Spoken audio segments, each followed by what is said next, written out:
அருணே, அருணே. என்னம்மா சொல்லுங்கம்மா. ஏண்டா மணி 8 ஆகுது, இன்னமும் உன் பொண்டாட்டி தூங்கிட்டு இருந்தா எப்படிடா? மார்கழி மாசத்துல எந்திரிச்சு வீட்டு வாசல்ல சாணி தெளிச்சு கோலம் போடணும்னு தெரியாதாடா? இப்படி தூங்கிட்டு இருந்தா எப்படிடா நம்ம வீடு விளங்கும்? ஏம்மா அவன் நைட்டு வேலைக்கு போயிட்டு வந்து டயர்டில் தூங்கிட்டு இருக்கா. இப்போ நான் எழுப்பி விட்டு நான் போட சொல்கிறேம்மா. இனிமே எந்நேரம் கோலம் போட்டு எந்நேரம் வந்து வீட்டு வேலையெல்லாம் செய்யறது? என்னடா இப்படி பண்றா? ஏம்மா இன்னைக்கு மட்டும் அட்ஜஸ்ட் பண்ணிக்கோமா. நான் நாளையிலேருந்து சீக்கிரமா எழுப்பி விட்டுறேம்மா. சரி சரி, சீக்கிரம் எழுப்பி விட்டு கோலம் போட சொல்லு. ஸ்ரீகுட்டி. என்னங்க, கொஞ்ச நேரம் தூங்க விடுங்க. ஸ்ரீமா எந்திரிச்சு வேலையை பாருமா. மணி 8 சீக்கிரம் வாசல் அடிச்சு கோலம் போட்டு சீக்கிரம் சமையல் வேலையை பாருமா. சரிங்க, எந்திரிக்கிற. போங்க போங்க. அத்தே அத்தே, இன்னைக்கு என்னங்க சமைக்கட்டும்?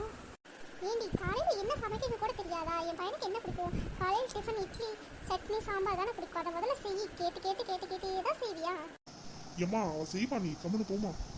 இப்படியே ஏதாச்சும் ஒன்று சொல்லி என் வாயை அடைக்கிறது. பொண்டாட்டியே ஒரு வார்த்தை கூட எதுவுமே நான் சொல்லக்கூடாது. அச்சோ, கிளாஸ் உடஞ்சிருச்சு. இந்த அட்டக்காரி வேற வந்தா திட்டுவாளே. என்னடி அந்த சத்தம்? என்னத்தை போட்டு உடைச்ச? அத்தை, அது வந்து கிளாஸு கீழே விழுந்துருச்சு அத்தை. அச்சோ, வெள்ளிக்கிழமை அதுமா கிளாஸை போட்டு இப்படி உடைச்சிருக்கேளே. ஏன்டி இப்படி பண்ற? அது எங்க வீட்டுக்காரி நீ லவ் பண்ணும்போது ஃபர்ஸ்ட் வாங்கி கொடுத்தது. ஏன்டி இப்படி பண்ணுன? நான் எங்க வீட்டுக்காரர் வந்து கேட்டா என்னடி பதில் சொல்லுவே? ஏம்மா நான் வேற கிளாஸ் வாங்கிட்டு வந்து தாரேம்மா. நீ செத்த சும்மா இருமா. ஏன்னா நான் உன் பொண்டாட்டி நான் எதுவுமே கேட்கக்கூடாதாடா? ஒரு கிளாஸ் உடஞ்சது கூட எதுவும் கேட்கக்கூடாது. காலையில் எழுந்திரிச்சா லேட்டாக எழுந்திரிச்சா ஏன் கேட்கக்கூடாது? வீட்டு வாசலில் தெளிச்சு கோலம் போடுன்னு சொன்னால் அதுவும் கேட்கக்கூடாது. சமையல் செய்ய சொன்னால் அதுவும் கேட்கக்கூடாது. எதுவும் கேட்கக்கூடாதுன்னு என்னடா? ஏம்மா நீ போமா, நான் பார்த்துக்கிறேம்மா. சரி, என்னமோ பண்ணுங்க. ஸ்ரீமா இதை நீ க்ளீன் பண்ணிடுமா. எங்கள் அம்மா வந்தால் கத்திட்டே இருப்பாங்க. இதை இப்போவே க்ளீன் பண்ணிடுறீங்க. அத்தாளுக்கும் மகனுக்கும் நம்ம சமைச்சு போட்டே நம்மளோட பாதி லைஃப் போயிட மாட்டிருக்கு.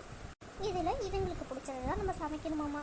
காலையில் டிஃபனு, மதியத்துக்கு லஞ்சு, நைட்டுக்கு டின்னரு, இப்படி தான் சமைக்கணுமா. எங்கள் வீட்டிலலாம் நான்லாம் ஒரே டைம் தான் சமைப்போம். அதுவும் நான் சமைக்க மாட்டேன், எங்கள் அம்மா தான் சமைப்பாங்க. அதுவும் நான் வந்து 10 மணிக்கு தான் எந்திரிப்பேன்.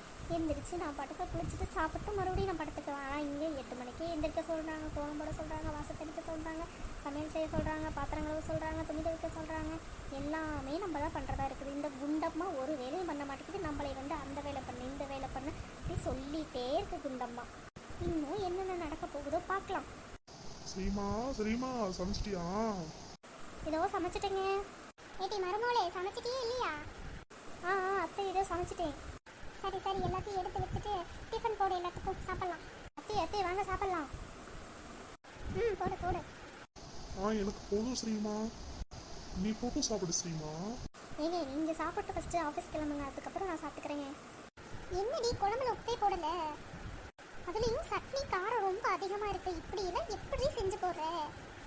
உங்கள் வீட்டில் சமையல் செய்கிறது எப்படின்னு சொல்லி தரவே இல்லையா? இதையெல்லாம் மனசை திம்மானா? சரி ஏம்மா செத்த சும்மா இருமா. அவளுக்கு செய்ய தெரியுற மாதிரி அவளுக்கு செய்யறா.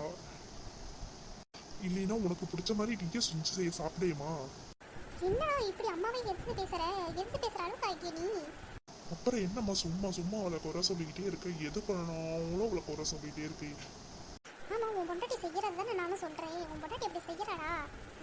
நீயே பாக்குறீல, நான் உனக்கு கல்யாணத்துக்கு முன்னாடி நான் எப்படி சமைச்சு போட்டிருக்கேன். ஒரு உப்பு பத்திரினா கூட என்னமா இது உப்பு பத்திர அப்படின்னு சொல்லிட்டு சாப்பாட்டில் கை கழுவிட்டு போய் இப்போ பொண்டாட்டி செய்யறத அமைதியாக சாப்பிட்டுட்டு இருக்கியா நீ? நான் இனிமேல் கரெக்டாக செய்கிறதே. ஆமாம், நல்லா கரெக்டாக செஞ்சுட்டாலும். சரி ஸ்ரீமா, எனக்கு போதும். நீ சாப்பிட்டு ரெஸ்ட் எடு. நான் வந்து ஆஃபீஸ் கிளம்பிடுறேன். அவன் செய்யறதா அவன் மட்டும்தான் சாப்பிடணும். பாய்மா. பாய்ங்க. சீக்கிரம் சாயந்தரம் வந்துருங்க, நம்ம வெளியே போகலாம்.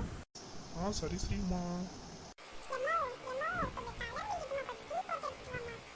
ஏண்டி, உங்கள் அண்ணி கறி இருக்காளே, அவளை கேட்க வேண்டியதானே? நானே இப்போ தான் சாப்பிட்டு ரெஸ்ட் எடுக்கலான்னு வந்து உட்காந்தேன். அதுக்குள்ளே நீ டீ போடு, அதை போடு, இதை போடுன்னு சொல்லிட்டு இருக்கேன். அன்னிக்கறி சும்மா தானே இருக்கா, அவளை கேளு. என்ன சிட்டு, சொல்லுமா.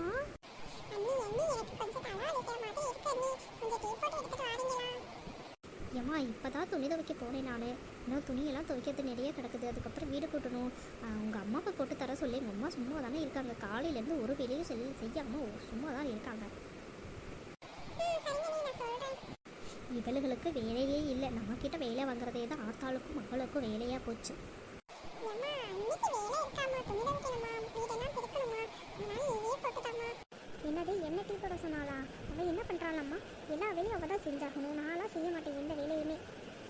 இதில் வேற புருஷனே சாயந்தரம் நேரமாக வேற வர சொல்கிறான். வெளியே போகணுமா? வெளியே எப்படி அவள் வெளியே போகிறான்னு நானும் பார்த்துறேன்.